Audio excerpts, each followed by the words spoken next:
How's it going? Friday night, Yoga Sutra third pada study.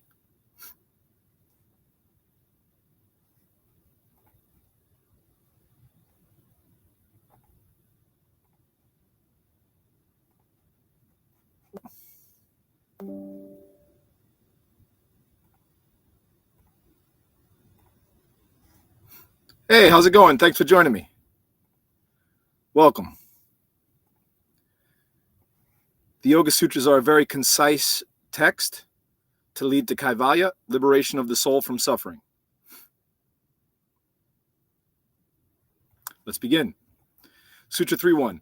Fixing your consciousness on one point is concentration. So, in the second pada, they explain what the first 5 limbs of yoga are. In the third pada, they explain what the last 3 limbs of yoga are. In my experience, there is no better explanation the way that they explain it here. So fixing your consciousness on one point is concentration.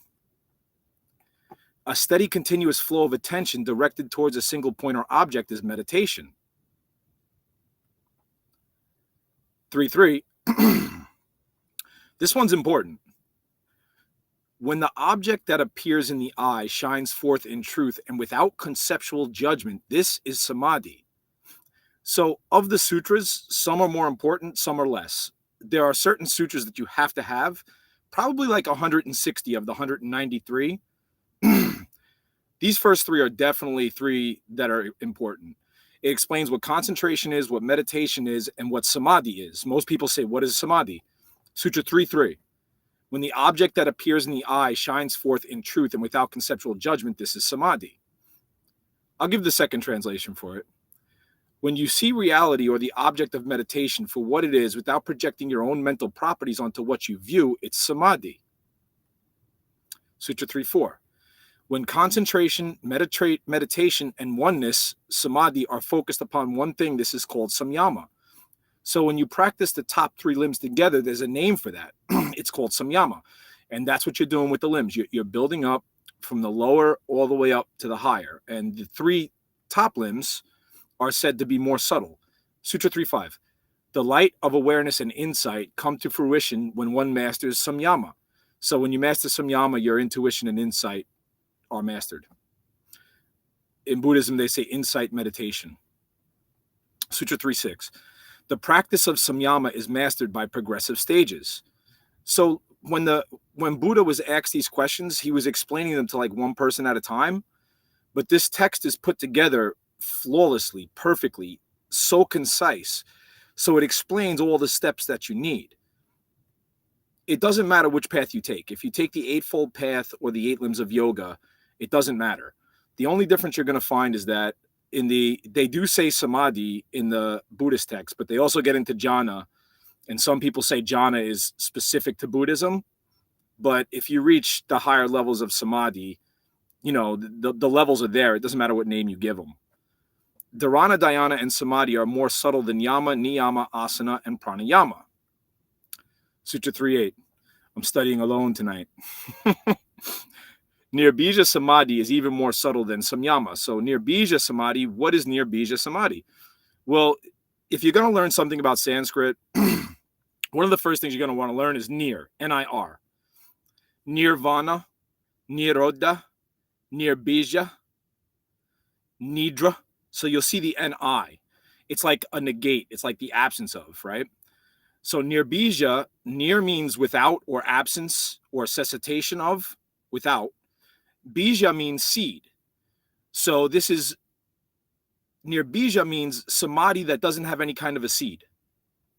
So the second translation, compared to seedless samadhi, even samyama is external.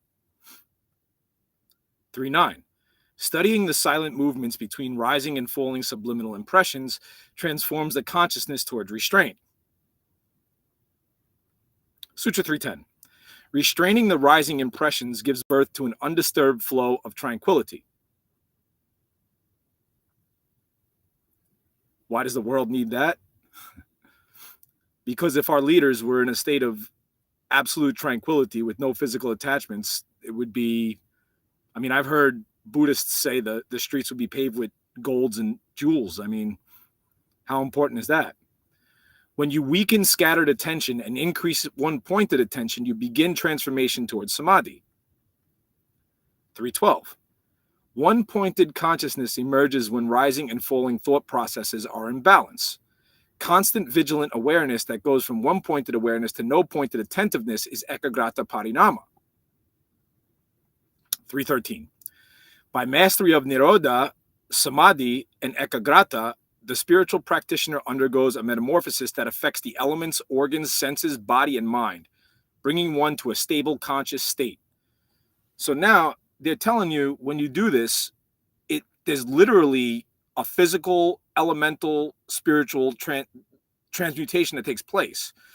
And in the Dhammapada, if you're going to study that text with me, or if you're just going to listen to me now, in the Dhammapada, it says that the monk or the saint or the enlightened one, or whatever you want to say, the spiritual practitioner, the master, has attained a state that nothing can alter.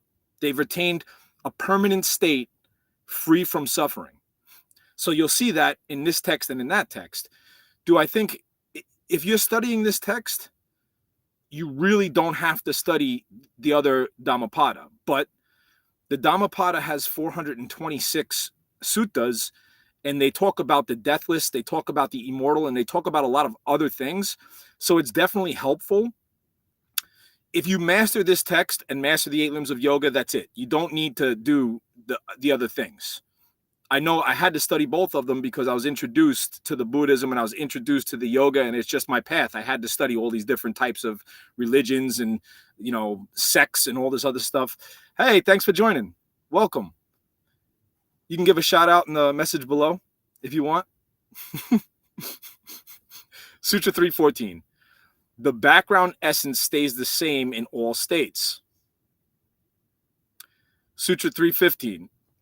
The difference in the order of events creates different transformations in mind and objects. I find it amusing. I'm not going to say funny.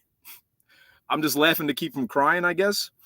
But I find it amusing that a 2,600-year-old factual spiritual text is like not known.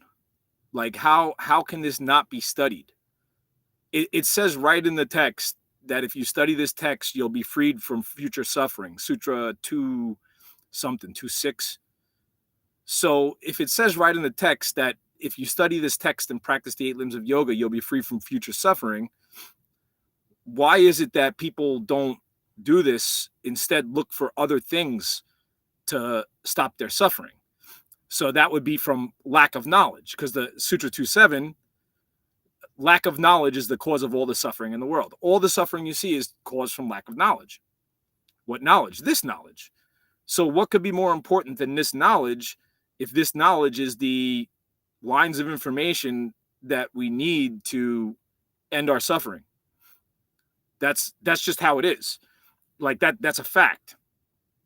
316. By samyama on the 3 kinds of mental transformations, knowledge of the past and the future can be seen in the inner eye. So when you pay attention to the rising and the falling, and you pay attention to the concentration, you can see the past and the future. And what they mean by that is you can see what's happened to you in your past, or you can see the beginning of phenomena or the beginning of an event, or you can look at a person, like know why they're that way. And the future means like you'll understand what the results of your actions are going to be. So your actions are going to be either long-term karma or short-term karma. All right. But everything that you speak into the world, it has karma to it. Okay. So yeah, I had a sharp tongue, so I'm still paying the price for the karma of that. But I've also helped a lot of people out along the way too. So I have some very, very intense karma actually. And the being able to see the situation and know what's going to happen when you react is called skillful action. And that's one of the things that Buddha teaches very well. 317. A word, its meaning, and the idea behind it often become confused. By samyama on the sound produced by any being, knowledge of its meaning is obtained. Now they get into the spiritual powers. I'll read them anyway. 318. Through direct perception of mental impressions, one gains knowledge of his past lives. 319. By samyama on the distinguishing signs of other bodies, knowledge of their mental images are known. You can read body language. 320. When you're viewing from the heart, you can see other people's hearts, and their body is a representation of their heart and their soul. So when you look at them, you can see that what they're thinking by their body language. A lot of people call it reading body language in modern times. Hello, thank you very much for coming. I hope you can stay and study the sutras with me. I appreciate it. Sutra 320. A yogi who has mastered samyama is able to see beyond the physical and into the more subtle aspects of objects and ideas focused upon. So when you have that type of depth where you're seeing from your soul, you see deeper into things. 321. By samyama on the body's energetic realms, one gains the ability to intercept the light before it reaches the eyes of onlookers, thus making oneself invisible. 322. That works. Through samyama on the subtle realms, one can manipulate the flow of energies perceived by the senses. Sutra 323. The effects of actions are immediately manifesting or slowly manifesting. By samyama on your actions, you will know what fruits they will bear. You will learn the exact time of your death. Sutra 324. By perfecting kindness and virtue towards all beings, one gains moral and emotional strength. 325. When one does samyama on a creature and the qualities it possesses, one acquires that creature's abilities. 326. By viewing things in the light of his inner eye, the yogi can know anything about whatever he does samyama upon. 327. One gains knowledge of the solar system through samyama on the sun. 328. Through samyama on the moon, one learns the stars and constellations. 329. By samyama on the pole star, one knows the course of destiny. I mean, the first two aren't necessary in the modern world with modern sciences. The third one is interesting, and if you focus on the pole star, you can know the course of destiny. That's pretty interesting. 330. This one's important. By samyama on the navel, you acquire knowledge of the inner workings of the body. That one's important because you have to really develop a deep awareness of your body if you're going to overcome the hindrances of fear of death. If you're a fighter and you go into a ring, even if you're really courageous, you can still feel your flesh. It's afraid to die. Or I was actually on a plane one time. The plane started shaking, like it was really shaking bad. People started throwing up. So when the plane was shaking and people thought it was going down, I was preparing my soul to leave my body. 331. By samyama on the pit of the throat, one is able to overcome hunger and thirst. This one's great when you're fasting and doing meditation. You focus on the pit of the throat, and it can calm your hunger and your thirst. 332. One can attain motionlessness in a meditative posture by samyama on the space 1 inch down and 1/2 inch inside from where the two collarbones connect to the breastplate. So it's right here. It's called the Karma Nadi. It took me some time to figure out where this space was. I had to research it. It was kind of like a secret space. So that's where the Karma Nadi is. 333. Through samyama on the light at the crown of the head, one attains holy vision. That's why the Buddhists have their head shaved. That's why the Catholics, the real saints, had tonsures, so they could pay attention to the energy at the top of their head. 334. All knowledge and powers dawn by themselves when one achieves clarity through a life of purity. 335. One gains knowledge on the nature of the mind and the qualities of consciousness by samyama on the heart. This one's extremely important.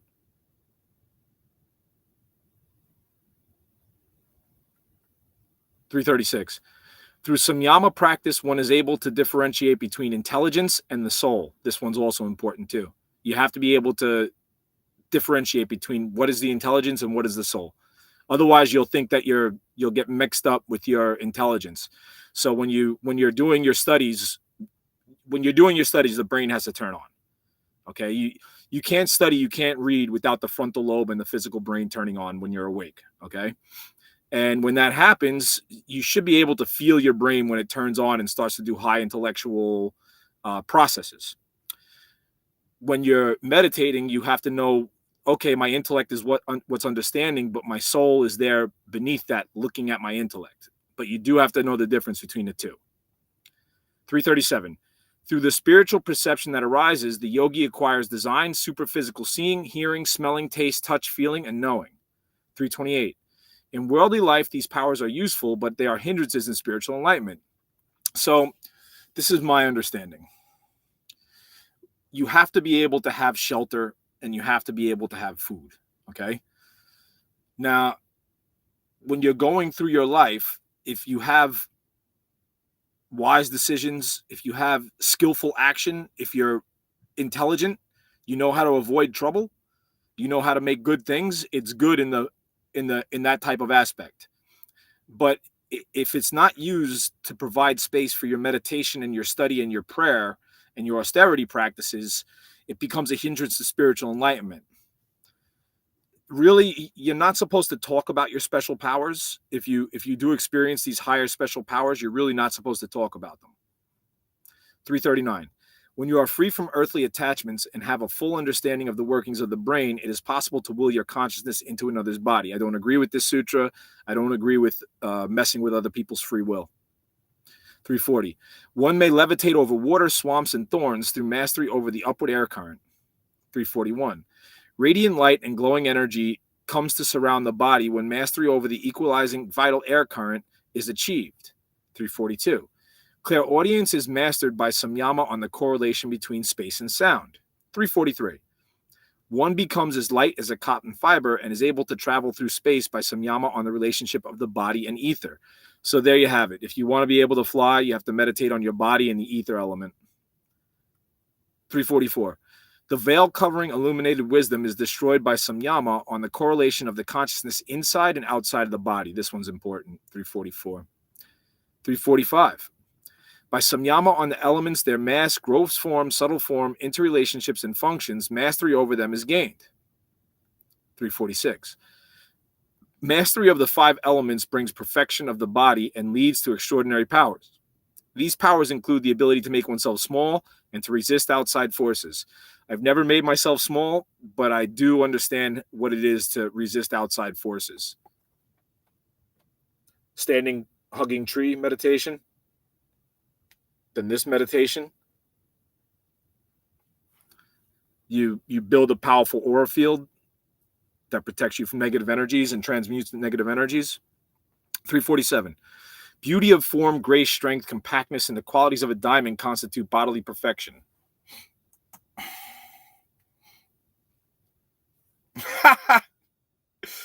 348. Mastery over the sense organs is attained through samyama on the interrelationship of sense perception, objects of perceptions, and the ego. 349. By mastery over the senses of perception, the speed of one's body, senses, and mind match the speed of the soul, and the yogi gains control over the fundamental forces of physical existence. 350. Only one who knows the difference between the intellect and the soul attains ultimate knowledge of all existence and manifestations. Okay, so this is the goal of yoga is omniscience, which is all-knowingness. That's the goal. It just comes when your soul is one with the soul of reality, you're omniscient, right? 351. When the seeds of bondage have been destroyed and the yogi renounces these powers, he may achieve eternal emancipation. 352. The yogi should not take pleasure if contacted by a celestial being because it may create unwanted attachments. 353. The yogi gains wisdom free from the limitations of time and space by practicing samyama on one moment and the continuous flow of moments. 354. When this wisdom dawns, the yogi is able to see everything about whatever he does samyama upon. This includes seeing both ends of the spectrum of duality, positives and negatives, pleasures and pains, the beginning and the end of whatever is in his mind's eye. So basically, when most people look at things, they see the ending of it, or they see the good side of it or the bad side of it, all right? When you're in concentrative states, you can see the beginning and the ending of things, and you can see the positive and the negative about what you look at. 355. True wisdom is intuitive and liberating. It simultaneously comprehends all there is to know about all subjects and objects. 356. When the intelligence becomes as pure as the soul, the yogi has reached liberation, kaivalya. That's it for the pada. If there are any questions about the text, you can put them below, but the bottom line is you have to recite the text. It says recitation of the sutras, And the Buddha says lack of recitation of the sutras is the downfall or the degrading of the mind. So as soon as you stop studying them, you go into mental decline and also into spiritual backstepping. You lose your spiritual progress until you reach the nirvana goal. And it does say that the purpose of life is to enjoy life and to liberate the soul. So the book also explains what the purpose of life is, the sutras. Hello, thank you so much for coming. You're at the end of the third pada now. We will have the Dhammapada study at 8 o'clock. Please join. Thank you so much, guys. Be well.